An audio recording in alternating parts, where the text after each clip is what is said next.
So I okayed the C-section, emergency C-section.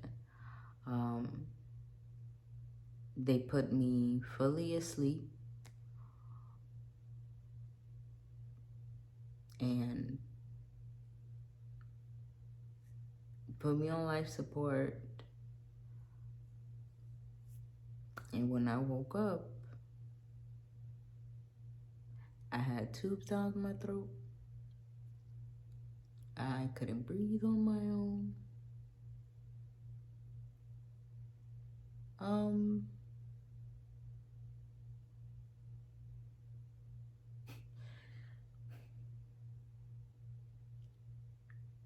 It was a lot. It was a lot.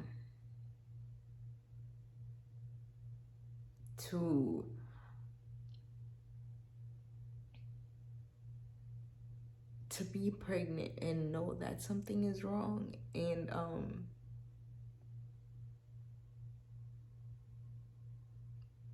the person that's supposed to listen does not listen, and now it puts you in a predicament where you have to be on fucking a life support and tubes down your throat so they could drain your lungs of all the fluid, which is like an experience that I would not wish on my worst enemy. You know, like pulling that fluid out of your lungs literally took my breath away. And you're literally at the mercy of the nurses, and like I'm in the ICU. So, you know, people are just dying around me. Like, you know, you could hear the thing go beep. You know what I'm saying? Like people flatlining, and it's like, it's scary because you feel your lungs filling up. You feel that you cannot breathe. But you can't do anything but tap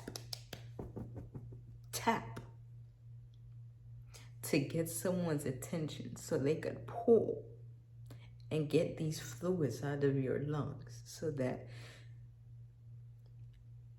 you can breathe properly, because your lungs are filling up. And that went on for a few days. So I'm in ICU and my daughter is in the NICU. I can't see her.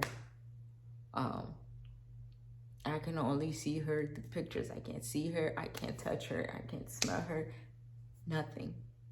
So I'm going through this.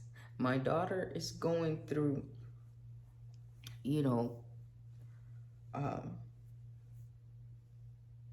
being a preemie, which, you know, you can't breathe on your own. So you have to learn to breathe on your own, because like as a preemie, you like, they forget to breathe. So everything is going on with her, but then I have to deal with everything on my side. And after a few days, they finally take the tube out.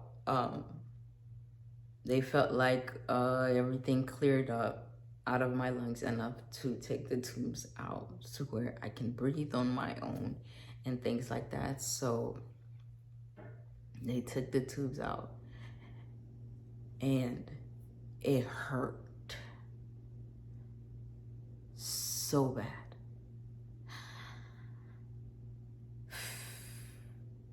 It hurt so bad.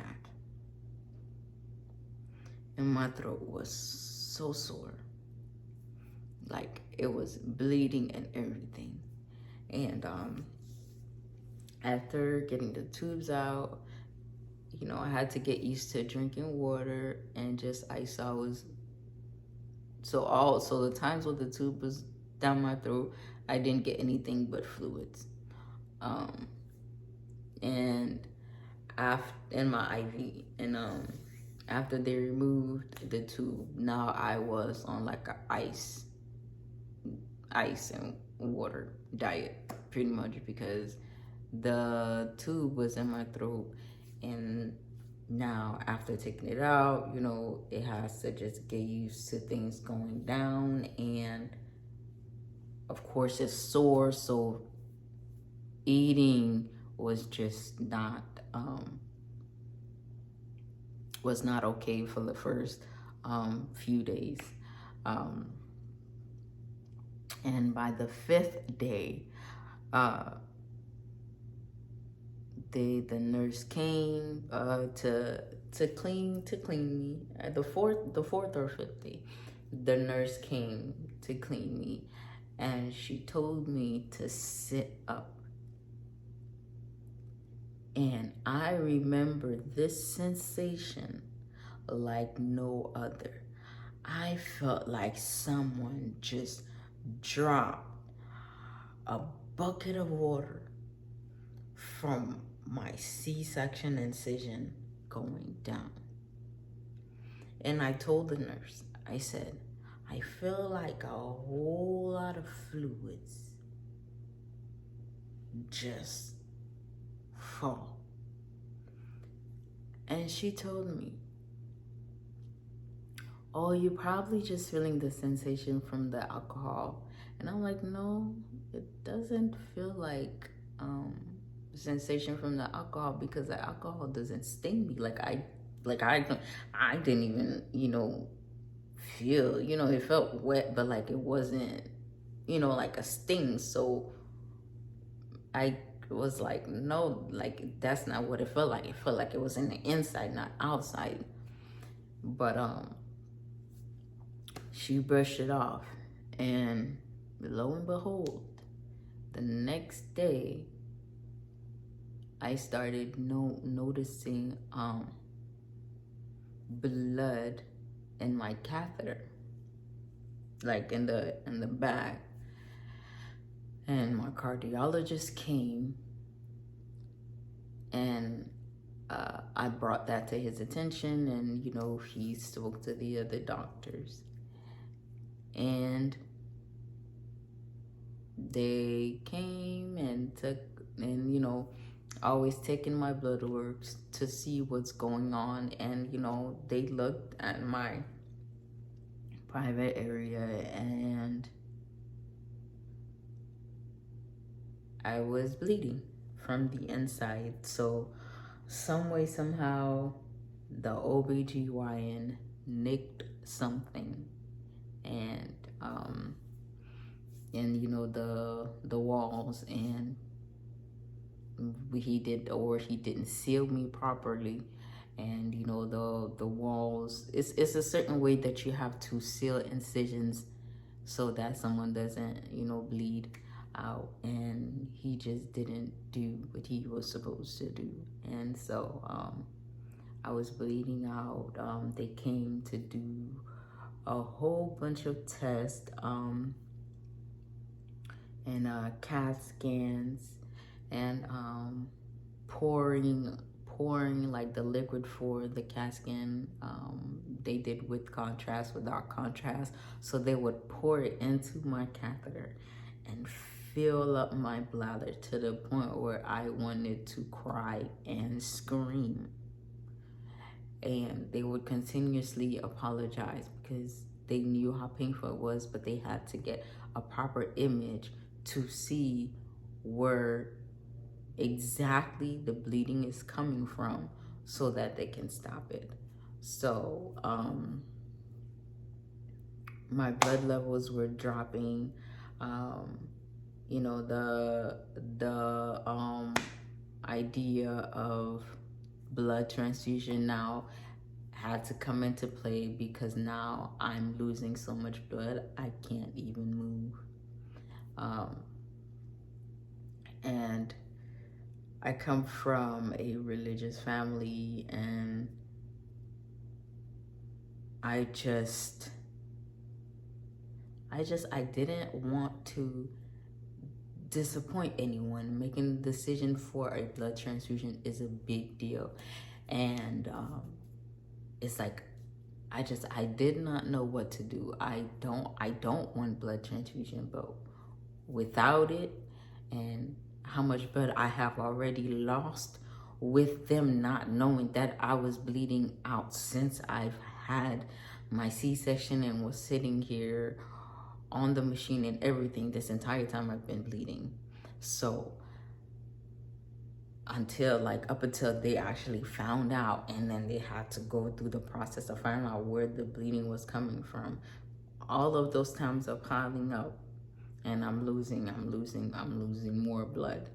So now it's like the doctor, hematologist came, just to make sure that, everything is done properly. And I had to make the decision of whether or not I wanted a transfusion or not. And it was just a decision that really terrified me to make, because I've always known it to not be a wise decision. And my OBG called me on the phone as I am in the ICU and told me how dumb and stupid I was for not making a decision yet, and how I am not thinking of my daughter, and how if I don't make a decision to have a blood transfusion that I am going to die, and that is so stupid. And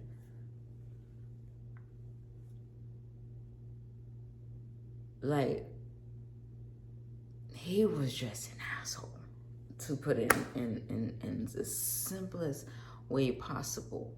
Because it's like, how could you talk to a human being like that, So like, I got off the phone with him, and I talked to the nurses, and just to understand like what exactly am I getting myself into when it comes to blood transfusion. And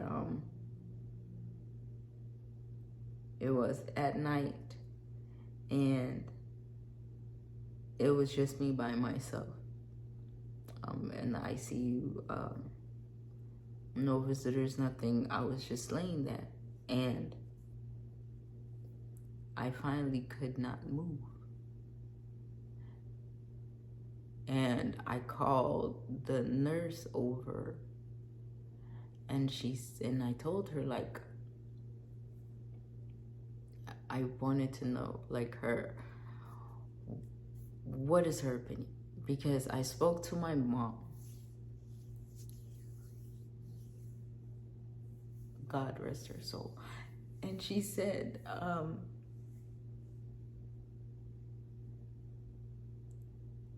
I know what religion says about blood transfusions. I know what you were taught. But whatever decision you make today, that is your decision for you to make, for you and your daughter. I would not judge you for it. Everybody has their own path. And whatever path you choose, I support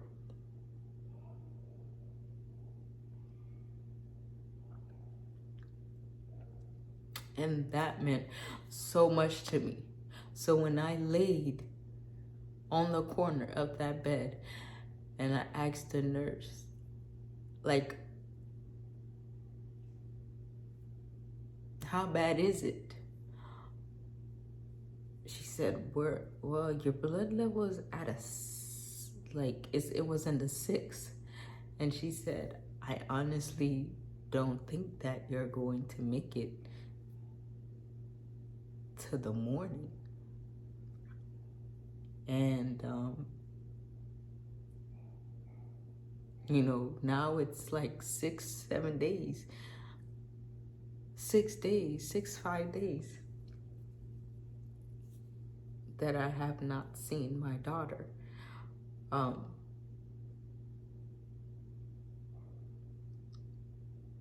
So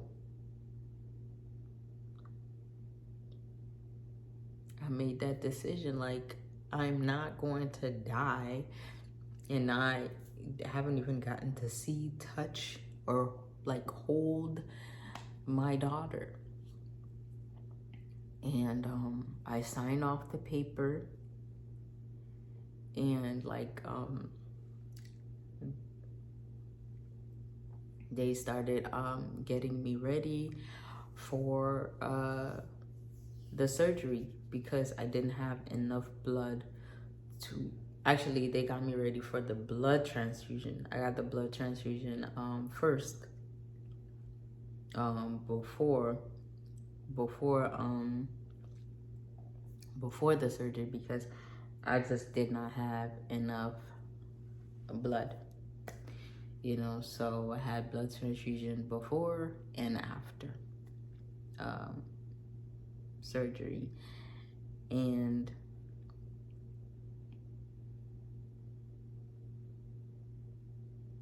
I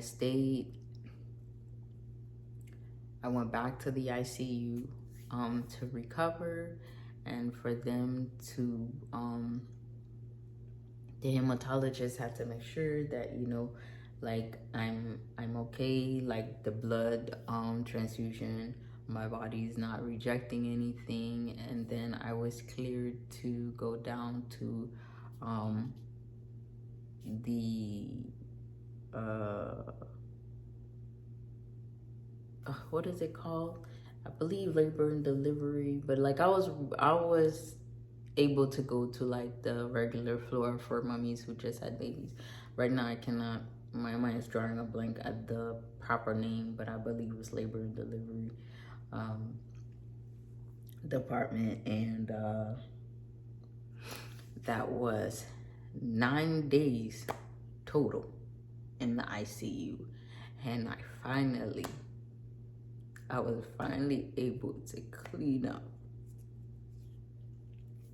And they rolled me on that wheelchair, and I was able to see my daughter. 9 days. Okay, 9 days. I wasn't able to do anything, and I finally got to see her on the 9th day. And, you know, like I can see, I can touch, I can hold, I can kangaroo.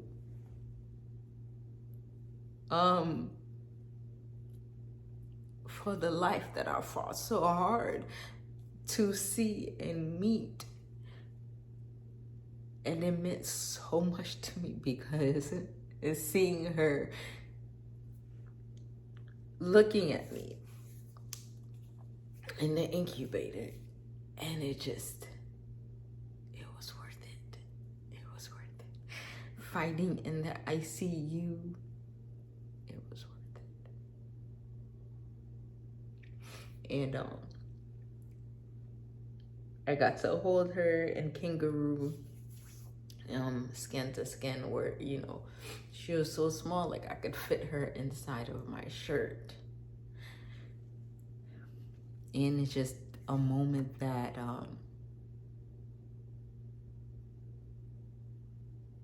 that I was able to finally get to, that made me so grateful and not regret any decision that I made, because every decision I made was to get me closer to seeing my daughter, and I was able to see my daughter on the 9th day. And the pain and everything else, it was like behind me now, and I can just see her and be there, and like be her mother and just like enjoy her. And now be her voice, you know, in that NICU until she's released.